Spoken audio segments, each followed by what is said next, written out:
नमस्कार बच्चों, कैसे हैं आप। आशा करता हूँ बिल्कुल बढ़िया होंगे और आज सभी की पढ़ाई बिल्कुल बढ़िया चल रही होगी।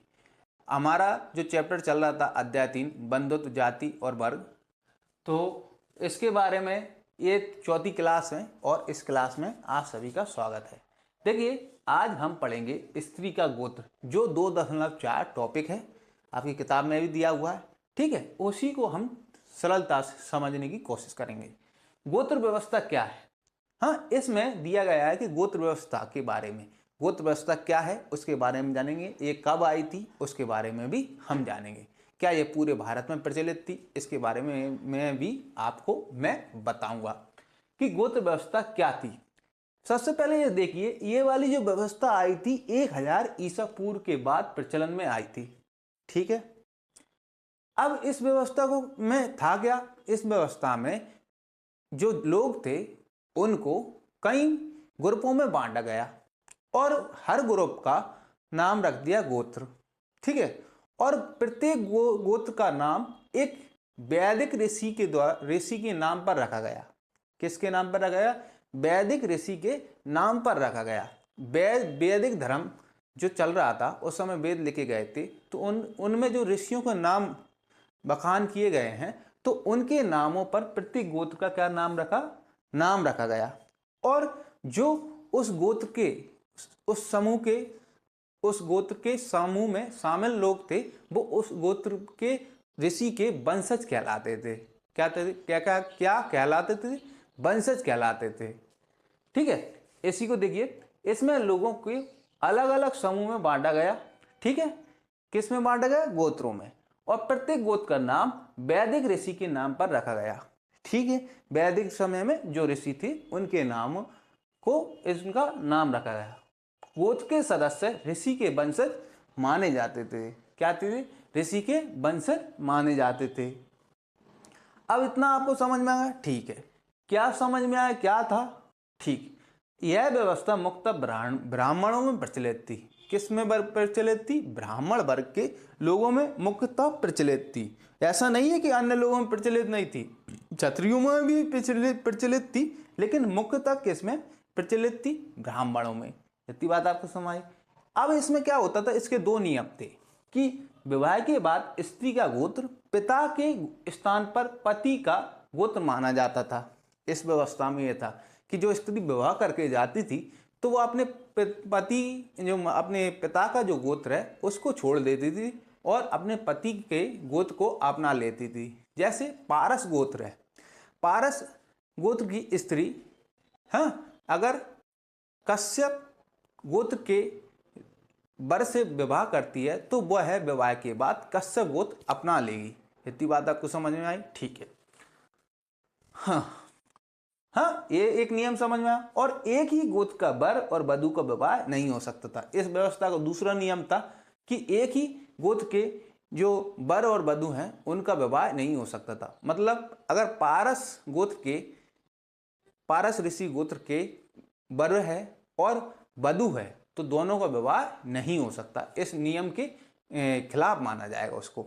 इतनी बात समझ में आई? ठीक है, अब क्या यह व्यवस्था जो ब्राह्मणी पद्धति थी जो पूरे भारत में प्रचलित थी क्या?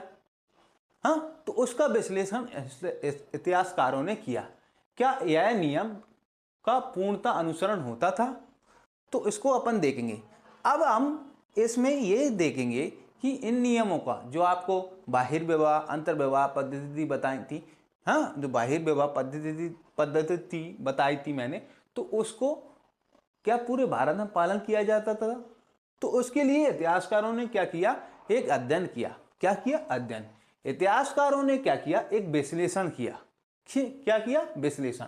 और इसमें विश्लेषण क्या किया? जो ऐतिहासिक नाम मिले थे अलग अलग अभिलेखों से, ताम्रपत्रों से या किसी ग्रंथ में, है ना, तो उसकी धार्मिक ग्रंथ में, तो उनका नामों को क्या किया? विश्लेषण किया इन्होंने। क्या किया? विश्लेषण। ठीक है, अब इसको समझते हैं। विश्लेषण में इन्होंने क्या निकाला? पारिवारिक रिश्तों के बारे में जानकारी निकाली और वैवाहिक रिश्तों के बारे में जानकारी निकाली।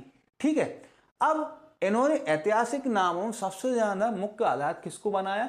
तो सातवाहनों के अभिलेखों पर लिखे हुए नामों को आधार बनाया।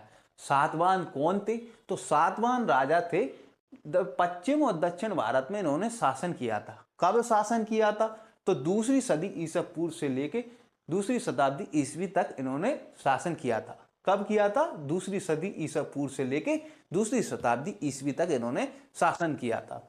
हाँ, ये दक्षिण भारत में शासन करते थे और वो भी कुछ क्षेत्रों पर भारत के। तो उनके जो अभिलेख मिले हैं गुफाओं वगैरह से, तो उनमें उनकी रानियों के नाम लिखे और उनके माध्यम से इन्होंने अध्ययन किया इतिहासकारों ने। और इन्होंने क्या जानकारी निकाली? पारिवारिक रिश्ते और वैवाहिक रिश्तों के बारे में जानकारी निकाली।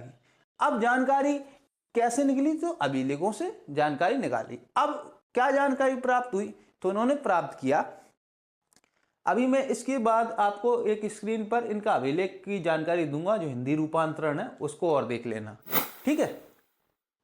चलो पहले देख ही लेते हैं उसको, फिर उसके बाद ये जानकारी बताएंगे आपको।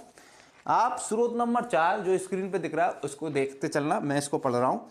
अभिलेखों से सातवाहन राजाओं के नाम। अभिलेखों से सातवाहन राजाओं की कई पीढ़ियों के नाम प्राप्त हुए हैं। इन सभी नामों में राजा की एक जैसी पदवी पर ध्यान दीजिए।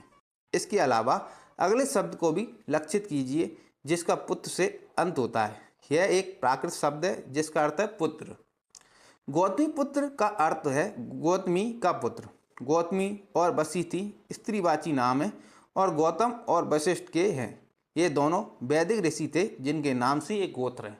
इतनी बात आपको समझ में आई। अब इनके नाम और देख लेते हैं। जो सातवाहन राजा थे उनकी रानियों के क्या नाम है। देखो, राजा गौतमी पुत्र श्री सतकनी। हाँ, इसमें माताओं का नाम लिखा है गौतमी पुत्र श्री सतकनी सातकनी। दूसरा है राजा वशिष्ठी पुत्र स्वामी श्री पुलुमाई। राजा गौतमी, तीसरा देखो, राजा गौतमी पुत्र स्वामी श्री यन सातकनी। राजा माद्री पुत्र स्वामी सक्सेन। राजा हरिति पुत्र चतरपन सातकनी। राजा हरिति पुत्र बिनहुकद चतुकुलानंद सातकामनी। राजा गौतमी पुत्र श्री विजय सातकानी। इनमें इनके नाम हैं, ठीक है। और अब इनके तुमने नाम देख लिए। हाँ, इनमें पीछे देखा है एक सातकनी लिखा है कहीं कहीं पर, हाँ, गौतमी पुत्र लिखा है या वशिष्ठी पुत्र लिखा है, ठीक है। तो ये किसके गोत्रों के नाम है, ठीक है, किनके? स्त्री गोत्रों के नाम। हाँ, अभी आपने पढ़ा। अब इससे क्या जानकारी मिली वो यहाँ पे देखना कि कुछ सातवाहन राजा एक से अधिक पत्नी वाले थे, ऐसी जानकारी मिली अभिलेखों से। और क्या पता चला? सातवाहनियों की पत्नियां गौतम तथा वशिष्ठ गोत्रों की थी। किसकी गोत्रों की थी? गौतम तथा वशिष्ठ गोत्रों की थी। रानियां विवाह के बाद भी पिता का गोत्र धारण किए हुई थी, ठीक है। इनमें से कुछ रानियां एक ही गोत्र की थीं, जिससे पता चला कि ब्राह्मणीय बहिर्विवाह पद्धति की अवहेलना की गई। इसमें जो ब्राह्मण की बहिर्विवाह पद्धति थी कि एक ही गोत्र में विवाह नहीं होगा, वो इसमें हो रहा है। एक ही परिवार की स्त्रियों ने एक ही घर में शादी करी है। दक्षिण भारत में बहिर्विवाह पद्धति का पालन किया जाता है। दक्षिण भारत में अंतर्विवाह पद्धति का पालन किया जाता है। इसको छोड़ो, ये गलत लिखा हुआ है। हाँ, इसमें अंतर्विवाह पद्धति कर लेना। अंतर्विवाह पद्धति क्या है?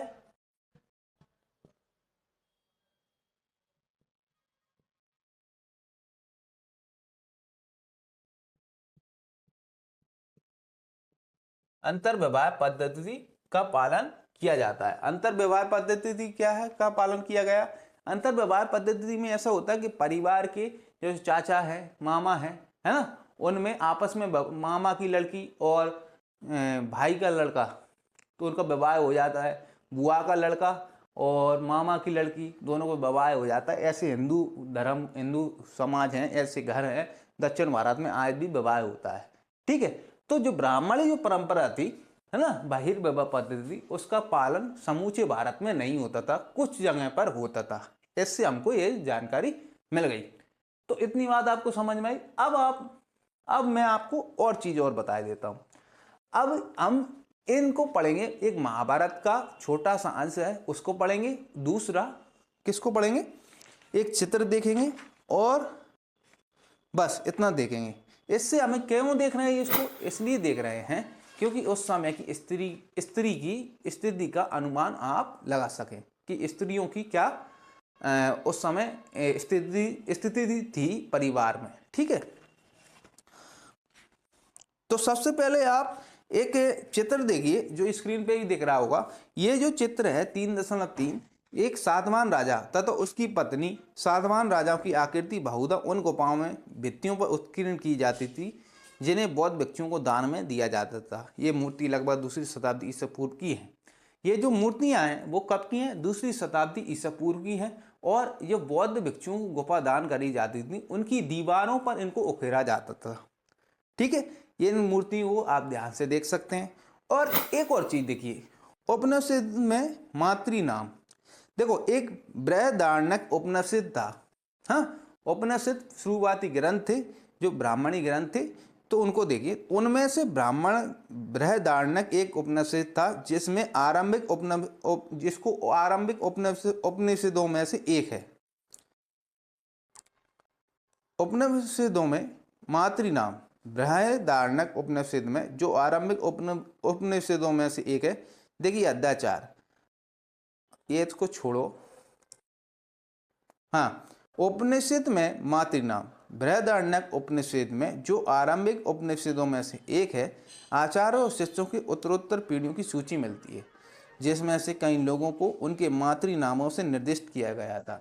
ये ऐसा क्यों बता रहे हैं आपको, ये इसलिए बता रहे हैं कि उस समय माताओं की भी समाज में मुख्य भूमिका थी। और क्या भूमिका थी, उनके नाम आगे फॉलो किए जाते थे, आगे पालन किए जाते थे। किनके, पुत्रों के नाम के आगे।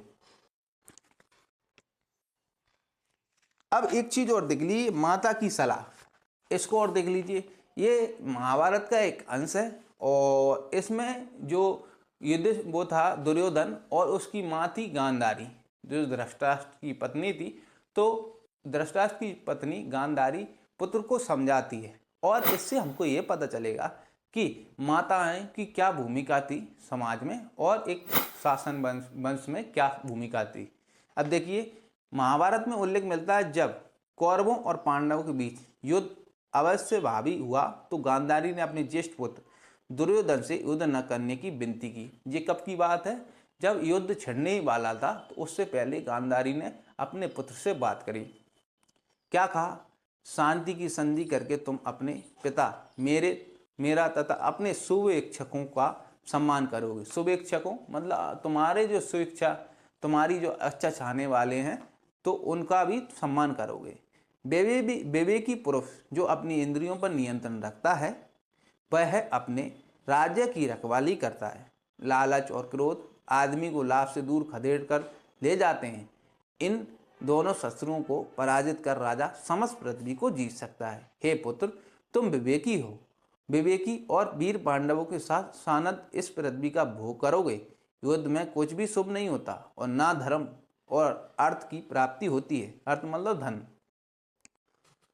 और ना ही प्रसन्नता की। युद्ध के अंत में सफलता मिले यह भी जरूरी नहीं। अपने मन को युद्ध में लिप्त मत करो। दुर्योधन ने माँ को सलाह नहीं मानी और वह युद्ध में लड़ा और हार गया। ठीक है, अंत में मृत्यु को ही प्राप्त हुआ। इतनी बात आपको समझ में आई होगी। अब ये सारी चीजें, अब आपका ये वाला स्त्री का गोत्र टॉपिक्स इसमें खत्म हो गया है। हमने इसमें यह देखा कि स्त्री का गोत्र क्या व्यवस्था थी, ये गोत्र व्यवस्था क्या थी, और ब्राह्मणी जो पद्धति थी मतलब जो ब्राह्मणी जो व्यवस्था थी, मैं एक शब्द बार बार नहीं ले पा रहा हूँ तो उसको क्षमा करें। अब जो व्यवस्था थी ब्राह्मणी व्यवस्था, तो उसका पालन संपूर्ण भारत में नहीं होता था, जैसा हर जगह एक जैसा नहीं होता था, उसमें विविधताएं थी। इससे हमने ये जाना और इस किस आधार पे कह रहे हैं, तो इतिहासकारों ने नामों का विश्लेषण किया था। ठीक है, अब हम दूसरा टॉपिक शुरू करेंगे, क्या माताएं महत्वपूर्ण थी, इसके बारे में भी आप बात करेंगे।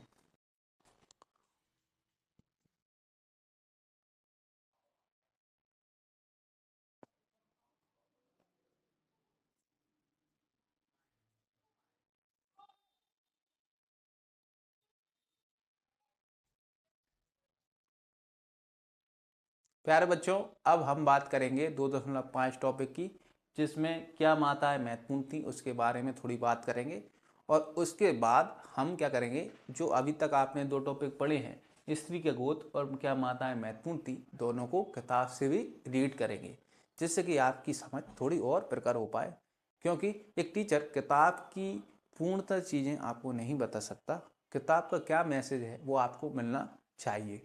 चलिए तो फिर देखते हैं क्या माताएं महत्वपूर्ण थी। हमने सातवाहनों के अभिलेखों को देखा, इनमें हमको माताओं की विशिष्ट भूमिका के बारे में तो पता चला, ठीक है, कि माताएं महत्वपूर्ण तो थी, लेकिन उनका इतना ओहदा नहीं था कि वो शासन करें, है ना। ज़्यादातर माताओं को शासन के रूप में नहीं देखा गया है। और इन जैसे सातवाहन राजाओं ने क्या किया, पितृवंशिकता का पालन किया है। इसमें शासक हमेशा राजा का पुत्र ही राजा बना है, कोई स्त्री राजा नहीं बनी, भले ही वो राजा अपनी माँ का नाम पहले लिखता था। मगर माँ को सम्मान दिया जाता था, स्त्री को सम्मान दिया जाता था, लेकिन उनको इतना बड़ा दर्जा नहीं दिया जाता था कि वो शासन करें, ठीक है। तो इससे हमें तो पता चला कि माताएं महत्वपूर्ण थी, महत्वपूर्ण तो थी, लेकिन उनका इतना ओहदा नहीं था कि वो शासन करें। अब यहाँ पे क्या लगेगा, सातवाहन राजाओं के अनेक माताओं के नाम से चिन्हित किया जाता था, ठीक है। सातवाहन राजाओं को अनेक माताओं के नाम से चिन्हित किया जाता था, ठीक है। सातवाहन राजाओं में केवल पुत्र ही राजा बना है। इससे पता चला है कि सातवाहनों पितृवंश व्यवस्था का पालन किया जाता था। ये आपका टॉपिक हो गया क्लियर, ठीक है। माताएं महत्वपूर्ण थी, तो माताएं इतनी महत्वपूर्ण थी कि उनकी बात को समझा जाता था, माना जाता था, लेकिन शासक हमेशा मतलब बॉय मतलब लड़का ही बनाए, शासक हमेशा पुरुष ही बनाए, ठीक है। अब हम इसको जो हेडिंग है आपके उस पर स्क्रीन पर भी दिखेगा, तो दोनों हेडिंगों के बीच के जो टॉपिक है उसको किताब से और पढ़ लेते हैं, जिससे कि आपकी समझ और ज़्यादा प्रखर हो पाए, ठीक है। तो देखिए, स्त्री का गोत्र 2.4 किताब में देख सकते हैं। अगर किताब में नहीं देखना तो आप एक काम कर सकते हैं, किताब में इस पे स्क्रीन पर भी देख सकते हैं। एक ब्राह्मणी पद्धति, स्त्री का गोत्र एक ब्राह्मणीय पद्धति जो लगभग 1000 ईसा पूर्व के बाद से प्रचलन में आई, वह लोगों को गोत्रों में वर्गीकृत करने की थी। प्रत्येक गोत्र एक वैदिक ऋषि के नाम पर होता था। इस गोत्र के सदस्य ऋषि के वंशज माने जाते थे। गोत्रों के 2 नियम महत्वपूर्ण थे। विवाह के पश्चात स्त्रियों को पिता के स्थान पर पति के गोत्र का माना जाता था, तथा एक ही गोत्र के सदस्य आपस में वैवाहिक संबंध नहीं रख सकते थे। क्या इन नियमों का सामान्य अनुसरण होता था? इस बात को जानने के लिए हमें स्त्री और पुरुष नामों का विश्लेषण करना पड़ेगा, जो कभी कभी गोत्रों के नाम से उद्धृत होते थे। हमें कुछ नाम सातवाहनों जैसे प्रबल शासकों के वंश से मिलते हैं। इन राजाओं के पश्चिमी भारत और दक्कन के कुछ भागों पर शासन था। लगभग 2री शताब्दी ईसा पूर्व से लेकर 2री शताब्दी ईस्वी तक सातवाहनों कई अभिलेख प्राप्त हुए हैं, जिनके आधार पर इतिहासकारों ने पारिवारिक और वैवाहिक रिश्तों का खाका तैयार किया है। अभिलेखों से सातवाहन राजाओं के नाम ये तो अपने पढ़ ही लिया। और देखिए, कुछ सातवाहन राजा बहुपत्नी प्रथा अर्थात एक से अधिक पत्नी को मानने वाले थे। सातवाहन राजाओं से विवाह करने वाली रानियों के नामों का विश्लेषण इस तथ्य की ओर अंकित करता है कि उनके नाम गौतम तथा वशिष्ठ गोत्रों से उद्भूत थे, जो उनके पिता के गोत्र थे। इससे प्रतीत होता है कि विवाह के बाद भी अपने पति कुल के गोत्र को ग्रहण करने की अपेक्षा जैसे ब्राह्मणी व्यवस्था में अपेक्षित था, उन्होंने पिता का गोत्र का नाम ही कायम रखा। यह भी पता चला कि कुछ रानियों एक ही गोत्र से थी। यह तथ्य बहिर्विवाह पद्धति के नियमों के विरोध था। वस्तुतः यह उदाहरण एक वैकल्पिक प्रथा अंतर विवाह पद्धति और अर्थार्थ बंधुओं में विवाह संबंध को दर्शाता है, जिसका प्रचलन दक्षिण भारत के कई समुदायों में भी है। बंधुओं में ममेरे, चचेरे इत्यादि भाई बहन के साथ जोड़े गए विवाह संबंधों की वजह से एक सुगठित समुदाय उभर पाता था। संभवतः उपमहाद्वीप के और भागों में अन्य विविधताएं भी मौजूद थीं, किंतु उनके विशेष व्यवहारों को पुनर्निर्मित करना संभव ना हो पाया है। ये तो हुआ है आपका टॉपिक, ठीक है।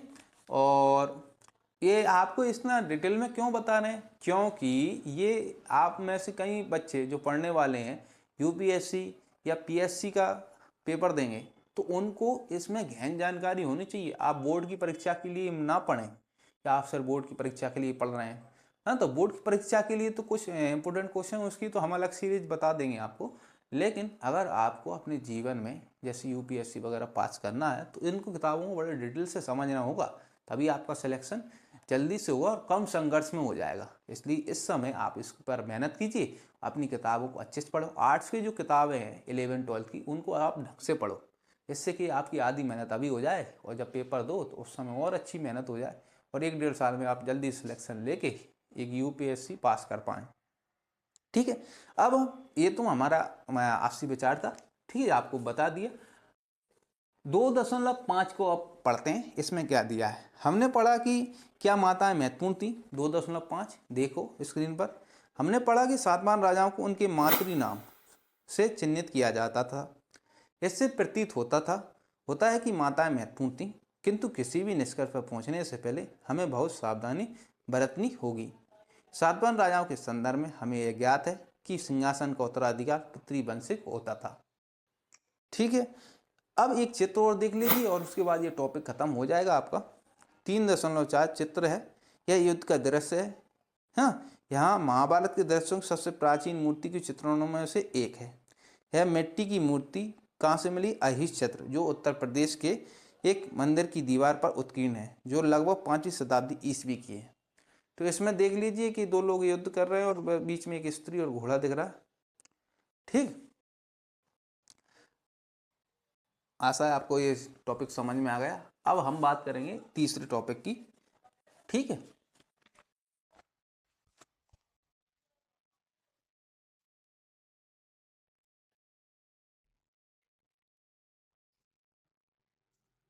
बच्चों अब हम आपका तीसरा टॉपिक शुरू करने जा रहे हैं, जिसका नाम है सामाजिक विषमता वर्ण व्यवस्था के दायरे में और उससे परे। ये पास समझना है, इसको मां मत समझ लेना। ठीक है, और इसमें कितने टॉपिक हैं? 5 टॉपिक हैं। उचित जीविका, अक्षत्रिय राजा, जाति और सामाजिक गतिशीलता, 4 वर्णों के परे एकीकरण, 4 वर्णों के परे अधीनता और संघर्ष। ठीक है, ये सारे टॉपिक आपको किताब में मिल जाएंगे। और अब यहाँ पर देखिए, हम आपको कुछ चीज़ें समझा दें, उसके बाद इसको पढ़ा देंगे किताब से, जिससे कि आपकी समझ और विकसित हो जाए। देखिए यहाँ पे सबसे पहले देखिए, ये उचित जीविका वाला आएगा, तो इसको समझ लीजिए पहले क्या है। जाति क्या होती है? जाति आप सभी जानते हैं, आपकी कोई ना कोई जाति होगी। हाँ, और जाति एक बंद वक्र होता है, जैसा समाज शास्त्र में आपने पढ़ा होगा। ठीक है, इसमें क्या है, ये सोपानात्मक होती है। जाति क्या होती है? सोपानात्मक होती है। जाति से आपकी कोई जाति उससे नीचे भी जाति होंगी और उससे ऊंची जाति भी, ऊंचे दर्जे की जातियां भी होंगी और नीचे दर्जे की भी जातियां होंगी। अब इतिहास में जो व्यवस्था चलती थी उसको देख लेते हैं। देखिए, जाति एक सोपानात्मक वर्गीकरण है। इसमें सोपान है, जैसे एक सोपान है, एक सोपान है, एक सोपान है, एक सोपान है। इस सोपान में ब्राह्मणों की सारी जातियां आ जाती हैं, इस सोपान में क्षत्रियों की सारी जातियां आ जाती हैं, और इस सोपान में वैश्यों की सारी जातियां आ जाती हैं, और इसमें शूद्र और अस्पृश्यों की सारी जातियां आ जाती हैं। ठीक है, अब ये वाली जो व्यवस्था थी इतिहास में, इसको बोला जाता था देवीय व्यवस्था। इसको कौन मानता था? ब्राह्मण ऐसा कहते थे कि ये एक देवीय व्यवस्था है। और इस व्यवस्था में क्या होगा कि जो ब्राह्मण है वो ब्रह्मा के मुख से जन्म लिए हुए, और क्षत्रिय ब्रह्मा के हाथों से जन्म लिए हैं, भुजाओं से लिए हैं, और भुजाओं से जन्म लिया है, और वैश्यों ने उसकी जंघाओं से जन्म लिया है, ब्रह्मा के वैश्य वर्ग के लोगों ने, और शूद्रों और अस्पृश्यों ने क्या है, उसके पैरों से जन्म लिया है। ऐसा ब्राह्मण मानते थे, और इसी के बारे में लोगों से भी यही कहते थे, और उस समय के जो शासक थे उनसे भी यही बात कहते थे। इतनी बात आपको समझ में आ गई? ठीक है, इस वाली व्यवस्था में कितने थे? 4 वर्ण थे, ब्राह्मण, क्षत्रिय, वैश्य और शूद्र, जिनमें अस्पृश्य भी शामिल थे। अस्पृश्य का मतलब जिनको छुआ ना जा सके। ठीक है, इतिहास में ये व्यवस्था थी, और इन्हीं व्यवस्था के आधार पर उनके काम भी बटे हुए थे।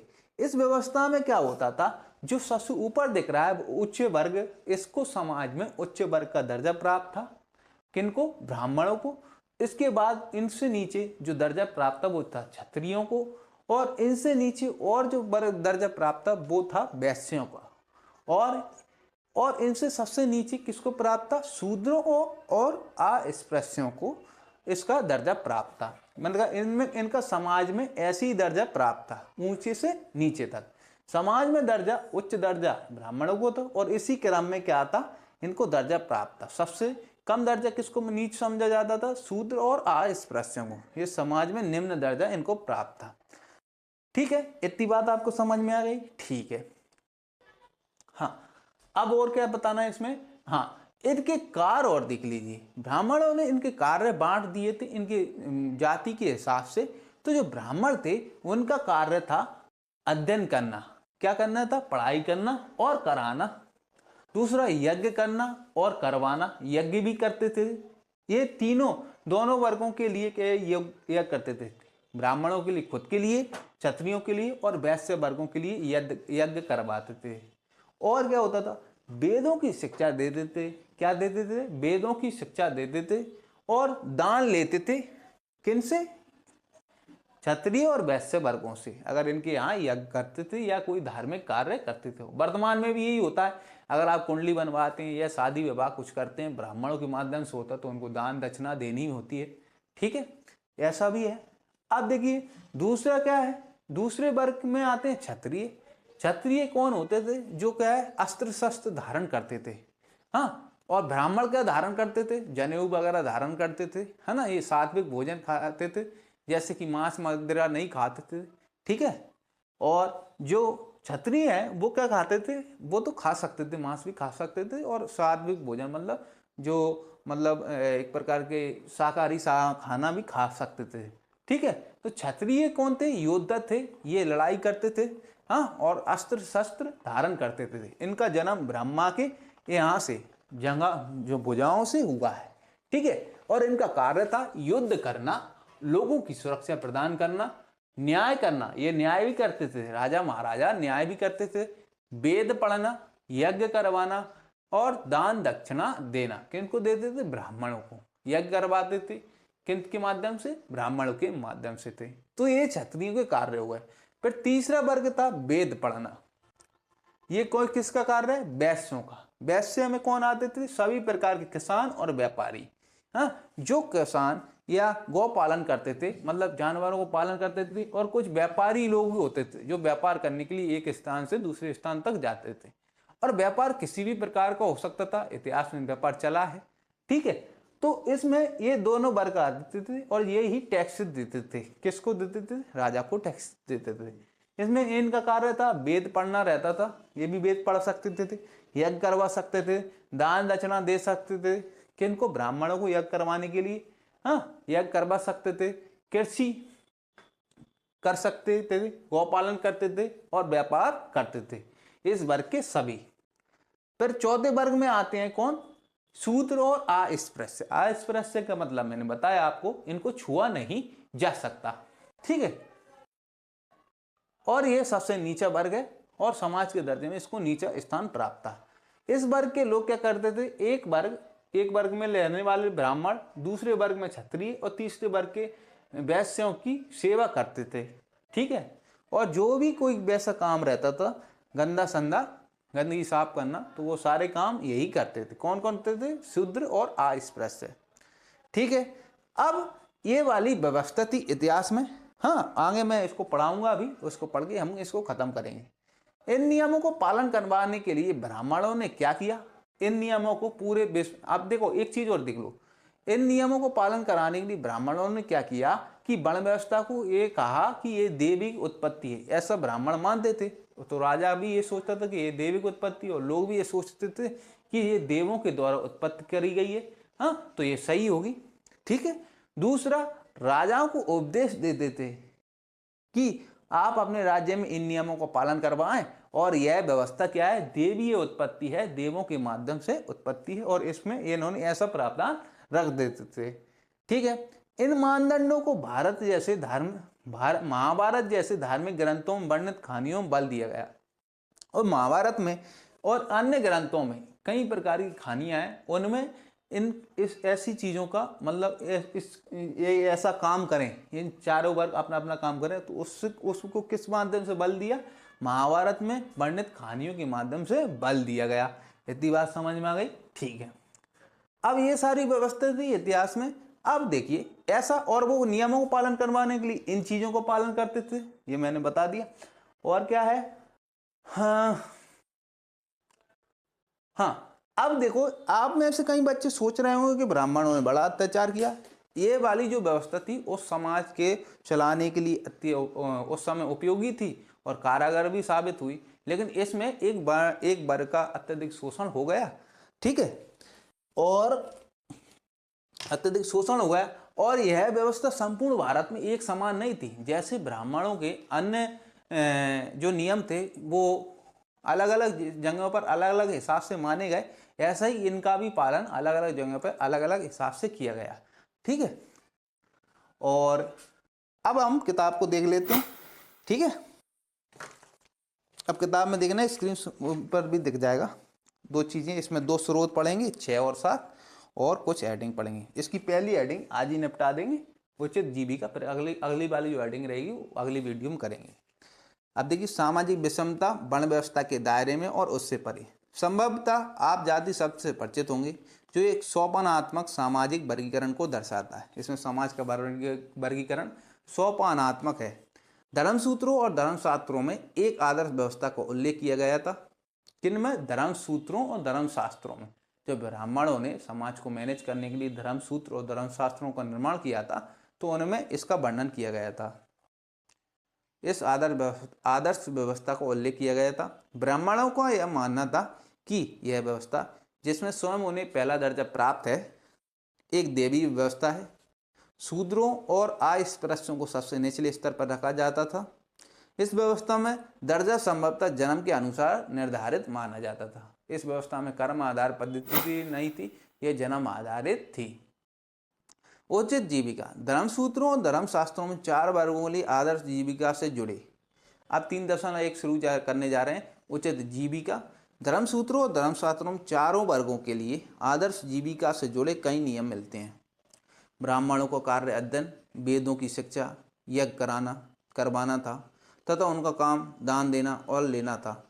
क्षत्रियों को कर्म युद्ध करना था, लोगों को सुरक्षा प्रदान करना था, न्याय करना था, वेद पढ़ना, यज्ञ करवाना, दान दक्षिणा देना था। अंतिम 3 कार्य वैश्यों के लिए भी थे। साथ ही इनसे जो अंतिम 3 कार्य कौन कौन से? वेद पढ़ना, यज्ञ करवाना, दान दक्षिणा। अंतिम 3 कार्य वैश्यों के लिए भी थे। साथ ही उनसे कृषि, गौपालन और व्यापार कर्म भी अपेक्षित था। ऐसा उनसे कहा जाता, ये भी आप करें। शूद्रों के लिए मात्र एक ही जीविका थी, तीनों उच्च वर्णों की सेवा करना। इन नियमों का पालन, जीविका वो होती है जो जीवन जीने के लिए एक कार्य है जिससे कि आगम इनकम हो जाए। इन नियमों को पालन करवाने के लिए ब्राह्मणों ने 3 नीतियां अपनाई। एक जैसे ही कि अपनी, हमने अभी पढ़ा, यह बताया कि वर्ण व्यवस्था की उत्पत्ति एक देवी व्यवस्था है। दूसरा, वे शासकों को यह उपदेश देते थे कि वे इस व्यवस्था के नियमों को अपने राज्यों में अनुसरण करें। तीसरे, उन्होंने लोगों को यह विश्वास दिलाने का प्रयत्न किया कि उनकी प्रतिष्ठा जन्म पर आधारित है, किंतु ऐसा करना आसान बात नहीं थी। अतः इन मानदंडों को बहुधा महाभारत जैसे अनेक ग्रंथों में वर्णित कहानियों के द्वारा बल प्रदान किया जाता था। ठीक है, अब एक स्रोत और देख लीजिए जो आपके स्क्रीन पे भी दिख जाएगा, स्रोत नंबर 6। इसमें कुछ समझने की ये देवी व्यवस्था है जो मैं समझा चुका हूँ। ठीक है, इसको और पढ़ लेते हैं। एक देवी व्यवस्था। अपनी मान्यता को प्रमाणित करने के लिए ब्राह्मण बहुधा ऋग्वेद के पुरुष सूक्त मंत्र को उद्धृत करते थे। एक पुरुष सूक्त मंत्र था, उसको बोलते थे, जो आदि मानव पुरुष की बलि का चित्रण करता है। ठीक है, जगत के सभी तत्व जिनमें 4 वर्ण शामिल हैं उसी पुरुष के शरीर से उपजे थे। ब्राह्मण उसका मुंह था, जैसा मैंने ये बताया। ठीक है, और उनकी भुजाओं से क्षत्रिय निर्मित हुए थे, वैसे उनकी जंघाओं से हुए थे, और उनके पैर से शूद्र की उत्पत्ति हुई थी। ठीक है, ब्राह्मण इस सूक्त को इसलिए उद्धृत करते होंगे कि ये व्यवस्था सभी जगह लागू हो। स्रोत नंबर 7 और देखिए, उचित सामाजिक कर्तव्य है। महाभारत के आदि पर्व से एक कहानी उद्धृत है। महाभारत में जिस कहानी के द्वारा बल देते थे, तो एक कहानी आप और देख लीजिए, इसमें कहानी भी दिख रही होगी। एक बार ब्राह्मण द्रोण के पास, जो कुरु वंश के राजकुमारों के धनुर्विद्या की शिक्षा देते थे। जो कुरु वंश है ना, कुरु वंश के दोनों पांडव और कौरवों के जो बच्चे थे, पांडव कौरव थे, 100 कौरव और वो 5 पांडवों को शिक्षा दी थी। किन्होंने? ये क्या था, द्रोणाचार्य ने। एकलव्य नामक वनवासी निषाद, जो एकलव्य नाम का एक वनवासी उनके पास आया, जो निषाद था। निषाद क्या था? एक निम्न जाति का व्यक्ति था, बच्चा था, शिकारी समुदाय से आया। द्रोण ने जो धर्म समझाते थे, द्रोण कौन थे? गुरु थे, वो धर्म समझाते थे, उसे शिष्य के रूप में स्वीकार करने से मना कर दिया। अब उनके पास आया, वो कहता है मुझे शिष्य बना लीजिए, वो तो इन्होंने मना कर दिया। एकलव्य ने वन में लौटकर मिट्टी से द्रोण की प्रतिमा बनाई तथा उसे अपना गुरु मानकर वह स्वयं ही तीर चलाने का अभ्यास करने लगा।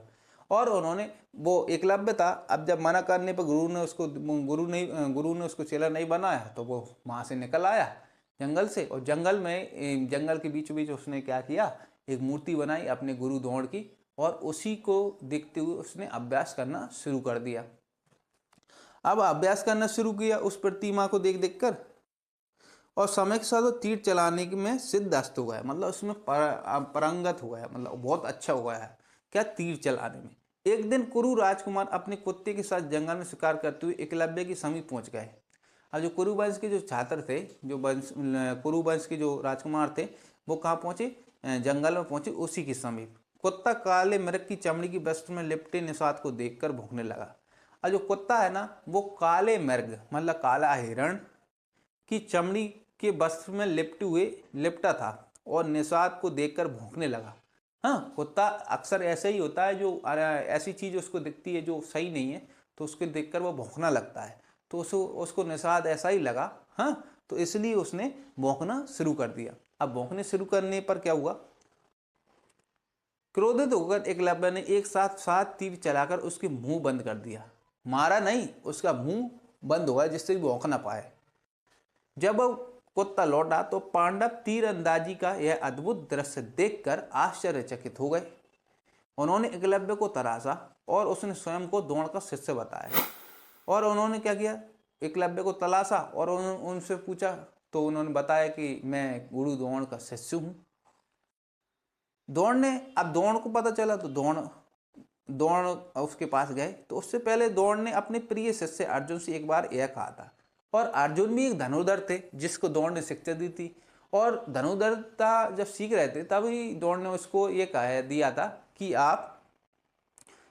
अर्जुन, वह उन सभी शिष्यों में अद्वितीय तीरंदाज बनेगा, कि मेरे जो सभी शिष्य हैं उनमें अद्वितीय तीरंदाज बनेगा, ये वचन दे दिया था। हाँ, अब जबकि बन गया कौन? एकलव्य। अर्जुन ने द्रोण को उनका प्रण याद दिलाया। द्रोण एकलव्य के पास गए, जिसने उन्हें अपना गुरु मानकर प्रणाम किया। तब द्रोण ने गुरु दक्षिणा के रूप में एकलव्य से उसके दाहिने हाथ का अंगूठा मांग लिया। एकलव्य ने फौरन गुरु को अपना अंगूठा काट कर दे दिया। अब एकलव्य तीर चलाने में उतना तेज नहीं रहा। इस तरह द्रोण ने अर्जुन को दिए वचन को निभाया। कोई भी अर्जुन से बेहतर धनुर्धारी नहीं रहा। ठीक है, इस प्रकार ऐसी स्थिति हुई थी। अब ये कहानी के माध्यम से क्या है, इन्होंने कुछ कथाओं के माध्यम से लोगों को समझाया है, और इस चीज को जो ब्राह्मणी पद्धति थी उसको बल दिया है। ठीक है, और इसके अगर एक शब्दों को, कहानी की शब्दों पर फोकस करें तो आपको पता चलेगा निषाद कैसे रहते थे। निषाद जाति के लोग चमड़ा पहनते थे, कौन सा? काले हिरण का। ठीक है, और गुरु द्रोण ने उसको शिक्षा इसलिए दे दी कि वो निम्न वर्ग था, ये सिर्फ क्षत्रिय वर्ग को शिक्षा देते थे। ठीक है, तो इतना आपको इस बार देख लेना इस वाली क्लास में, और जो आगे रहेगा 3.2 आज क्षत्रिय राजा, इसको आगे पढ़ेंगे। इसमें क्षत्रिय राजाओं के बारे में बात करनी है कि इतिहास में बहुत सारे क्षत्रिय राजा ही बने। ब्राह्मण कहते थे सिर्फ क्षत्रिय राजा बने, लेकिन कहीं कहीं पर शूद्र वर्ग के भी राजा बन गए हैं। ठीक है, आप किसी प्रकार का नेगेटिव मत होना, क्योंकि ये सारी ऐतिहासिक स्थिति जो इतिहास में घट चुका है, वर्तमान में ऐसी स्थिति कहीं थोड़ी बहुत देखने को मिलती है, जानतर है नहीं है।